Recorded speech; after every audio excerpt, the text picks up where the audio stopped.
untuk S2 dan S3 itu ada tuntutan untuk publikasi dalam bentuk artikel yang dimuat di jurnal.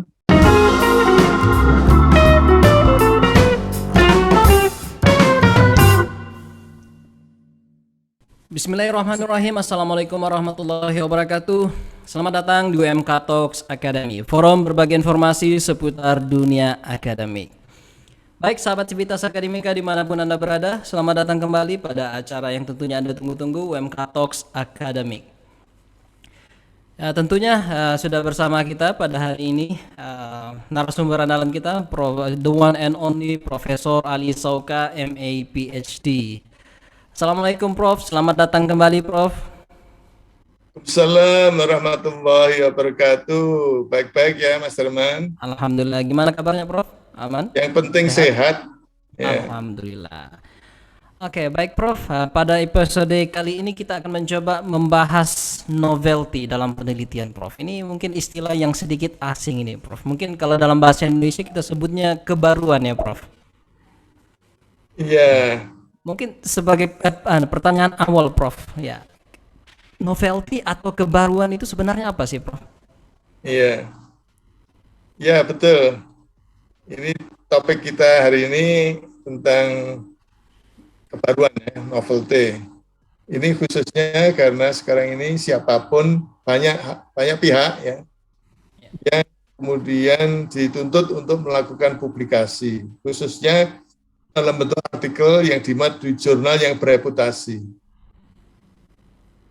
Pada waktu itu belum ada tuntutan mengenai publikasi untuk bukan hanya para dosen ya, tapi juga untuk para mahasiswa yang akan menyelesaikan studi di S2 dan S3. Jadi kalau S1 tidak ada tuntutan untuk publikasi. Ini terkait dengan standar nasional pendidikan tinggi ya. Jadi terkait dengan tuntutan standar nasional pendidikan tinggi untuk S2 dan S3 itu ada tuntutan untuk publikasi dalam bentuk artikel yang dimuat di jurnal, apakah itu khususnya yang hasil dari penelitian yang ditulis untuk menyelesaikan tesis dan disertasi. Jadi kata novelty menjadi lebih populer sekarang, ini mungkin 10 tahun terakhir lah kalau tidak salah. Iya benar. Novelty seringkali ini dikaitkan dengan tuntutan pengelola jurnal yang bereputasi. Pengelola jurnal yang bereputasi itu menghendaki agar artikel yang dikirimkan ke jurnalnya itu ada novelty.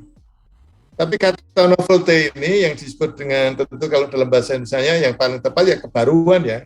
Ada sesuatu yang baru di dalamnya. Itu ada juga padanan katanya yang beririsan dari segi makna, tapi bisa juga ada bedanya, yaitu originality, ya, keaslian, ya, apa namanya, originalitas, original atau tidak, KW atau ori. Kalau tentang barang itu ada kata KW, itu berarti tidak ori, gitu ya.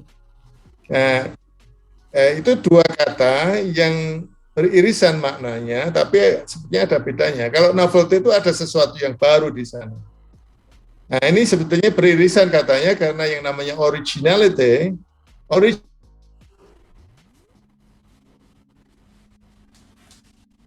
itu artinya belum pernah diterbitkan di media apapun.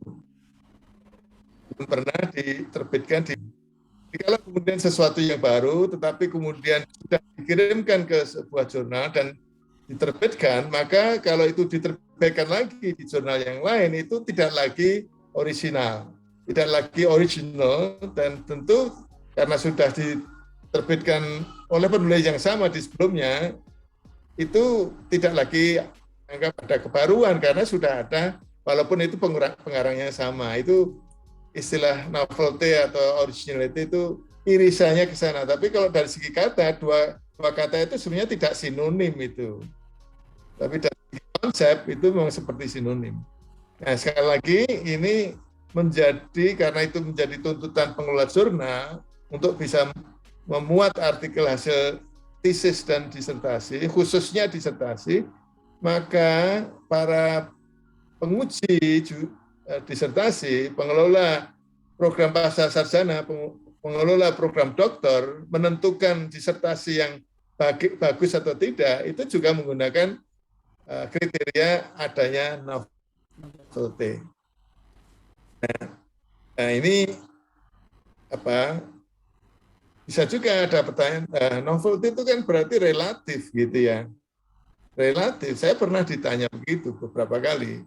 Novelty itu apa tidak relatif? Saya katakan ya bisa relatif kalau hanya dibincangkan saja. Tapi kalau kemudian itu dalam bentuk tulisan, apalagi dalam bentuk artikel yang disiapkan untuk dimuat di jurnal, itu tidak relatif karena harus disebut. Ya. Hal yang baru itu karena beda dengan yang sebelumnya kan. Kalau itu hal baru dikatakan baru padahal sebelumnya sama, itu bukan hal baru. Sehingga pada waktu mau ngeklaim bahwa itu akan ada kebaruan, maka yang lama, temuan yang lama, istilahnya itu, istilah menterengnya itu state of the arts, garis depan perkembangan ilmu, itu menunjukkan sesuatu yang kemudian kalau dibandingkan dengan temuan peneliti yang diklaim sebagai kebaruan tadi, ada bedanya. Ada sesuatu yang ditambahkan pada temuan-temuan sebelumnya.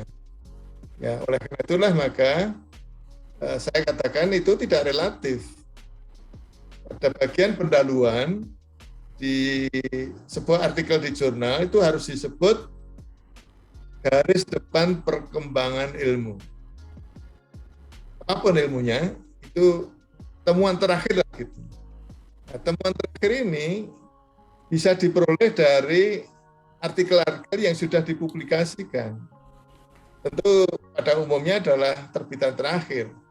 Tapi bisa juga bukan terbitan terakhir ya, bisa juga temuan baru, temuan yang relatif masih dianggap baru, belum ada yang baru lain, belum ada yang membedakan, belum ada hal yang beda lagi, itu bisa saja 20 tahun yang lalu, bisa saja. Jadi kalau kemudian tadi terbit di jurnal-jurnal terbitan mutakhir 5 tahun terakhir itu sebenarnya tidak mutlak. Itu bisa saja sebagai cara yang gampang mengatakannya 5 tahun terakhir, 10 tahun terakhir, tapi dalam bidang IT mungkin 1 tahun terakhir. Tapi ada juga dalam bidang-bidang ilmu tertentu yang mapan begitu, yang tidak banyak berkembang, ya sudah sangat established gitu, bisa juga temuan mutakhir itu 20 tahun yang lalu. Ya, jadi ini kalau dari segi baru beda dengan yang mana, temuan yang mana, ini memang relatif. Sehingga kemudian kalau boleh saya katakan, kekuatan untuk bisa mengeklaim bahwa temuannya itu baru adalah dari mengkaji hasil-hasil penelitian yang diterbitkan di jurnal. Ya, istilah yang selama ini kan dipahami adalah mengkaji pustaka, kajian pustaka. Itu investasi yang tidak boleh tidak harus dimiliki, dan itu bisa lama sekali. Kalau tahu misalnya melakukan penelitian yang bagus untuk disertasi, bisa juga 1 semester itu baru selesai mengkaji pustaka, karena apalagi kalau topiknya itu topik yang sangat banyak diteliti orang gitu. Jadi jangan sampai kemudian berpikir mau nulis disertasi belum punya topik, seminggu lagi akan ketemu topiknya, nggak bisa. Itu belum tentu akhirnya topik itu akan dilanjutkan, karena ternyata temuan-temuan baru, teman-teman sebelumnya itu ya relatif sama dengan yang akan diteliti. Gitu. Nah, kuncinya adalah setelah mengkaji hasil-hasil penelitian sebelumnya itu, kemudian disintesis, kemudian dicari celah-celah yang masih belum ditemukan, yang kemudian populer disebut dengan research gaps, apa namanya, celah penelitian, hal-hal yang memang belum diteliti, atau kalau misalnya sudah diteliti belum meyakinkan hasilnya, masih bisa dipertanyakan. Sehingga kemudian novelty itu atau originality itu hasil dari mempertanyakan temuan penelitian sebelumnya, hasil dari menantang temuan-temuan penelitian sebelumnya, hasil dari mengidentifikasi relung-relung atau celah-celah penelitian sebelumnya. Ini perlu waktu panjang itu ya. Itu tadi saya katakan mungkin 6 bulan ya itu baru ini untuk disertasi. Atau juga bisa juga untuk melakukan penelitian yang kemudian targetnya itu publikasi di jurnal-jurnal yang bereputasi internasional. Itu Mas Darman. Baik, Prof. Ya, itu tadi disebutkan itu istilah baru ya, Prof. Research gaps, atau mungkin dalam bahasa Indonesia kita kenal dengan istilah kesenjangan penelitian ya, Prof. Iya, tadi saya menggunakan kata relung ya. Relung itu ya celah-celah gitu Nah, ya. itu Jadi istilah kalau gaps itu sebenarnya kesenjangan ya, kesenjangan. kesenjangan. Kesenjangan penelitian sebelumnya itu artinya memang ada penelitian-penelitian sebelumnya yang masih belum jelas temuan secara konklusif ya, final, tuntas, masih bisa dipertanyakan. Atau memang kemudian ada bagian-bagian yang belum diteliti. Itulah yang kemudian biasa disebut dengan research gaps. Oke, baik, Prof. Jadi kalau dalam bahasa Inggris memang research gaps itu sangat lazim ya. Ya, Tapi kalau bahasa Indonesia ya mungkin apa namanya itu tadi celah-celah, relung, pertemuan-pertemuan pertanian yang belum bisa tuntas, atau kesenjangan tadi ya. Kata kesenjangan itu juga bisa digunakan kata kesenjangan penelitian. Cuma itu dalam bahasa Indonesia tidak lazim ya kata kesenjangan itu. ya, bahkan istilah mungkin yang lebih sering kita gunakan tetap research gap ya, Prof. Ya, betul. Ya, artinya kesenjangan itu lazim tapi bukan dikaitkan dengan penelitian. Penelitian. Kesenjangan penelitian itu memang tidak lazim atau bukan tidak lazim ya, tapi maknanya bisa macam-macam Ya, benar. penelitian. Tapi kalau research gaps itu sudah jelas maknanya. Kalau celah-celah penelitian lebih jelas mungkin. Celah-celah penelitian itu artinya ada sesuatu lubang di situ yang Iya. tidak membuat penelitian itu utuh gitu, menjadi bermakna secara utuh gitu. Nah, itulah yang kemudian menjadi bagian dari arah untuk bisa menghasilkan novelty. Sehingga kemudian research gaps itulah yang kemudian menginspirasi peneliti untuk merumuskan pertanyaan-pertanyaan penelitian. Sehingga kalau pertanyaan-pertanyaan penelitian itu bisa dijawab, apalagi kemudian bisa dibanding-bandingkan, maka itulah yang kemudian mengisi gaps itu tadi. Akhirnya ya itu menjadi lebih utuh. Keilmuan itu menjadi lebih utuh, menambah sesuatu yang sebelumnya belum ada, yang kemudian itu bisa mengkontribusi terhadap perkembangan ilmu. Itulah yang kemudian diharapkan adanya novelty itu. Begitu Mas Herman. Baik, Prof. Terima kasih atas penjelasannya. Mungkin, Prof, sebelum kita akhiri ada simpulan yang mau disampaikan dari materi kita hari ini? Ya, ini sebetulnya ukuran apa ya? Apakah kira-kira hasil penelitian itu kalau dipublikasikan itu akan disitasi oleh penulis lain. Jadi pada umumnya kalau orang menyebut ini disertasi yang bagus, artikel yang bagus, itu hanya sebatas pada misalnya ujian lulus. Kalau artikel yang bagus itu hanya sebatas pada akhirnya dipublikasi, tapi sebenarnya nggak cukup. Ya, yaitu mestinya sampai pada apakah kemudian itu artikel yang dimuat di jurnal itu kemudian dibaca, tapi bukan hanya dibaca aja, tapi akhirnya kemudian dikutip, digunakan sebagai acuan untuk kemudian melanjutkan penelitian yang lain. Itu dikutip, disitasi apabila memang ada kebaruan.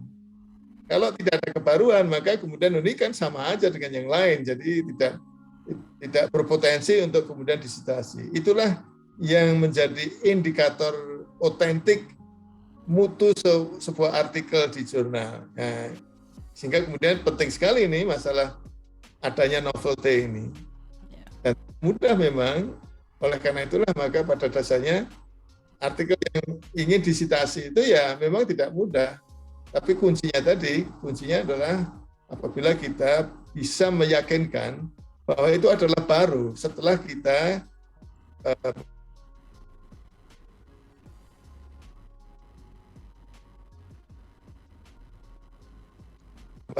mengidentifikasi, dilihat bisa menambah sesuatu pada yang sudah ada sebelumnya itu. Gitu Mas Darman. Baik, terima kasih Prof.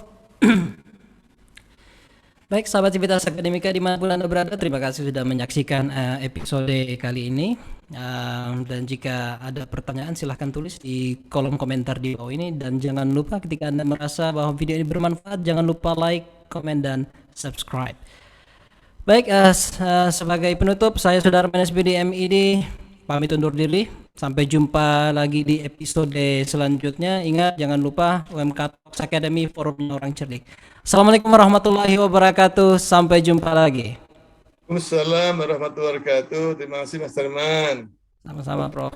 Alhamdulillah, makasih Prof. Gimana Mas Ade? Better Prof. Yang ketiga ini ya? Iya. Yang ada masalah teknis